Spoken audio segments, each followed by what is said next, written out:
नमस्कार मित्रांनो, काल एक विलक्षण पण अपेक्षित अशी घटना घडली. तृणमूल काँग्रेसच्या नगरसेवकांनी आणि आमदारांनी पक्षाच्या नेत्या आणि माजी मुख्यमंत्री ममता बॅनर्जी यांची पक्षाच्या अध्यक्षपदावरून हकालपट्टी केली. ममता बॅनर्जींची हकालपट्टी केली जात असताना त्यांचा लाडका भाचा अभिषेक बॅनर्जी यांना तर पक्षातून निलंबित करण्यात आलं.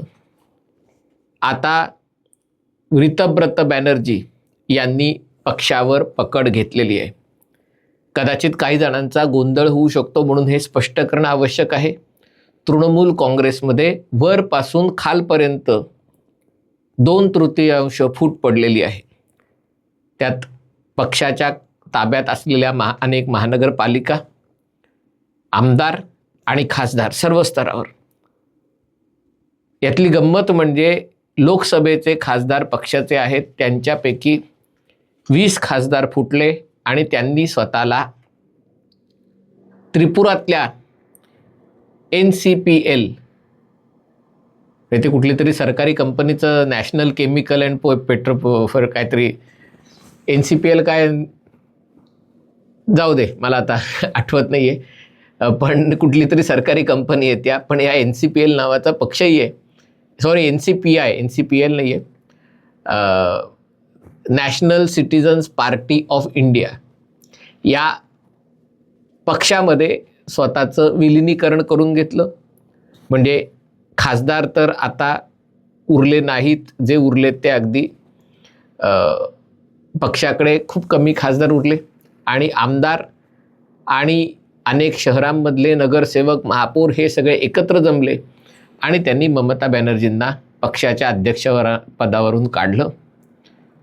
ममता बॅनर्जींनी स्वतःच्या घामानी आणि रक्तानी उभ्या केलेल्या या पक्षात त्यांनाच अध्यक्षपदावरनं हटवणं, म्हणजे ममता बॅनर्जींना उद्धव ठाकरेंसारख्या आयतं खाऊन मोठ्या झालेल्या नाही आहेत. त्यांच्या तोंडावर काहीतरी तुषार उडले म्हणून त्या पक्षाच्या अध्यक्ष झाल्या नाहीत, की माझ्या तोंडावर नारळाचे तुषार उडले म्हणून मी अध्यक्ष. त्यांनी हा पक्ष स्वतःहून बांधलाय, उभा केलेला आहे. ममता बॅनर्जींना नुकतीच 70 पूर्ण झाली, 71 वय कदाचित असेल आता. पण वयाच्या 29व्या वर्षी त्या पहिल्यांदा आमदार झाल्या आणि त्याही दुसऱ्या तिसऱ्या कोणाला नाही तर सोमनाथ चटर्जी, जे नंतर लोकसभेचे अध्यक्ष झाले, त्यांना पराभूत करून त्या आमदार झाल्या वयाच्या 29व्या वर्षी. त्याच्या आधीपासून म्हणजे वयाच्या 20शीतच त्यांनी काँग्रेसच्या जमिनीवरच्या कार्यकर्त्या म्हणून काम करायला सुरुवात केली. सातत्याने त्यांनी काँग्रेसच्या नेत्या म्हणून डाव्या पक्षांची लढा दिला. बंगालमध्ये 30-35 वर्षाहून जास्त काळ डाव्या कम्युनिस्ट पक्षांची सत्ता होती आणि अतिशय हिंसाचार मोठ्या प्रमाणावर बंगालमध्ये आणि केरळमध्ये डाव्यांनी केला. लोकांना गोळ्या घालून ठार मारलं, लोकांचे हातपाय तोडले, जखमी, म्हणजे अपहरण, या सगळ्या याच्यामध्ये एक महिला नेत्या म्हणून तृणमूल म्हणजे ममता बॅनर्जी पुरून उरल्या. पण नंतर जेव्हा लक्षात आलं की काँग्रेस पक्षात आपल्या त्यागाला, आपल्या कष्टाला काहीही किंमत नाही, तेव्हा त्यांनी काँग्रेसमधून बाहेर पडून तृणमूल काँग्रेस पक्षाची स्थापना केली. सुरुवातीला गत्यंतर नव्हतं म्हणून त्यांनी भाजपाची साथ दिली. सत्तेत त्या म्हणजे अटल बिहारी वाजपेयी यांच्या सरकारमध्ये त्या मंत्री होत्या. नंतर 2004च्या निवडणुकांनंतर त्यांनी भाजपाला सोडचिठ्ठी दिली. 2010च्या आसपास, 2009च्या निवडणुकांच्या आधी त्यांनी भाजपाला सोडचिठ्ठी दिली. त्यांनी काँग्रेसबरोबर युती केली आणि नंतर त्या सरकारमध्ये मंत्री देखील 2009 साली सरकारमध्ये त्या मंत्री देखील मनमोहन सिंग सरकारमध्ये त्या रेल्वे मंत्री झाल्या. पुढे त्यांनी 2011च्या निवडणुकीत डाव्यांचा पराभव केला. सिंगूर आणि या सगळ्या नंदीग्राम सिंगूरमधल्या आंदोलनामुळे त्यांना तेव्हा ती मोठी ऊर्जा प्राप्त झाली होती, लोकांचा पाठिंबा प्राप्त झाला होता, कॉर्पोरेट कंपन्यांचा त्यांना पाठिंबा झाला होता, कारण डाव्यांची सत्ता बंगालमधनं जाणं आवश्यक होतं. पण 2011 साली त्यांनी डाव्यांचा पराभव केल्यानंतर ज्या प्रकारचं सरकार स्थापन केलं, तर त्या डाव्यांहून डाव्यांहून अधिक हिंसाचार, डाव्यांहून अधिक भ्रष्टाचार, हे सगळं त्यांच्या सरकारचं तोंड ओळख ठरली. सुरुवातीला तरी त्याच्यामध्ये संघटना, पक्ष या सगळ्याला किंमत होती.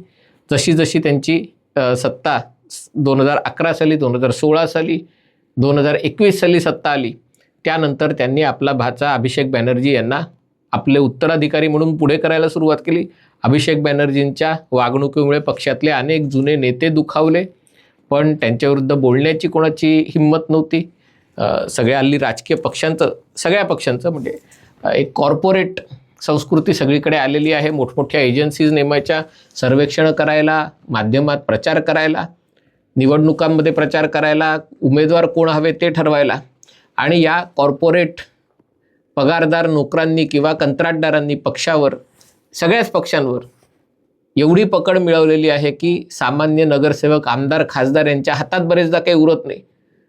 तुम्ही या तुमच्या मतदारसंघात काम केलेलं नाही आहे आणि तुम्ही निवडणूक लढवली तर तुम्ही हाराल, असं तुम्हाला 25वीतला एखादा तरुण लॅपटॉप घेऊन तुम्हाला सांगतो की तुम्हाला तिकीट मिळता कामा नये.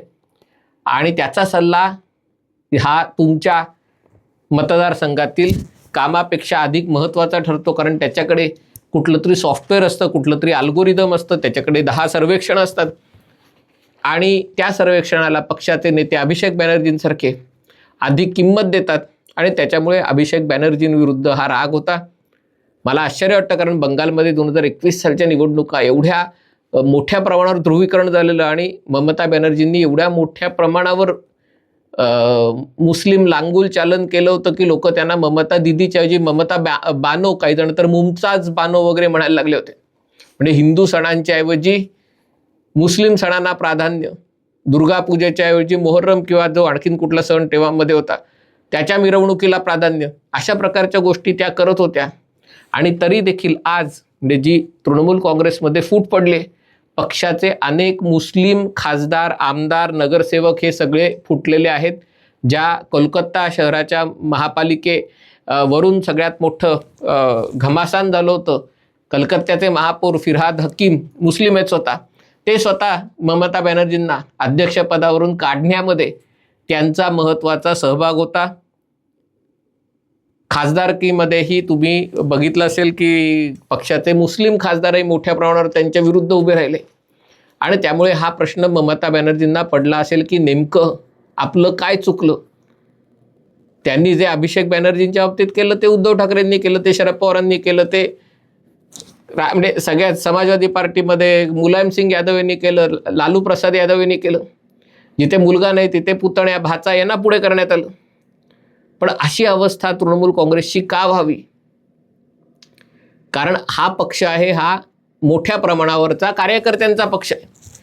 ममता बॅनर्जींप्रमाणे त्यांच्या कार्यकर्त्यांनीही संघर्ष केला, पण असं केवळ एकदा सत्ता गेली तर एवढ्या घाऊक प्रमाणात जर सत्तांतर होत असेल, स्थलांतर होत असेल, पक्षांतर होत असेल, तर मग एकूणच या अशा प्रकारे चालवल्या गेलेल्या कुटुंब नियंत्रित पक्षांच्या भवितव्याबद्दल शंका उपस्थित होते. तशी ती ममता बॅनर्जींच्या तृणमूल काँग्रेसबद्दलही होऊ लागलेली आहे. हे ठीक आहे की भाजपाचा फायदा झाला, 20 खासदार आले, आता 2/3 बहुमत मिळेल. पण पुढच्या निवडणुकीत काय होईल? पुढच्या निवडणुकीत ममता बॅनर्जी तरी विरुद्ध उभ्या राहू शकतील का? संघर्ष करू शकतील का? का बंगालमध्ये 2 पक्ष, सत्ताधारी आणि विरोधी पक्ष, आणि त्यांचीच युती, आणि एक सत्तेत बसणार, एक विरोधात बसूनही सत्ताधाऱ्यांना मदत करणार, याची कल्पना नाही. पण बंगालमध्ये जे चालू आहे ते अपेक्षित वळणावर असलं तरी पचवायला सगळ्यांनाच अशा प्रकारे ममता बॅनर्जींची हकालपट्टी, अभिषेक बॅनर्जींची हकालपट्टी पचवायला जड जाणार आहे. हा व्हिडिओ आपल्याला आवडला असेल तर कृपया लाईक करा, शेअर करा आणि चॅनल सबस्क्राईब करण्याची विनंती आहे. तुर्तास इथेच थांबतो. पाहत रहा MH48.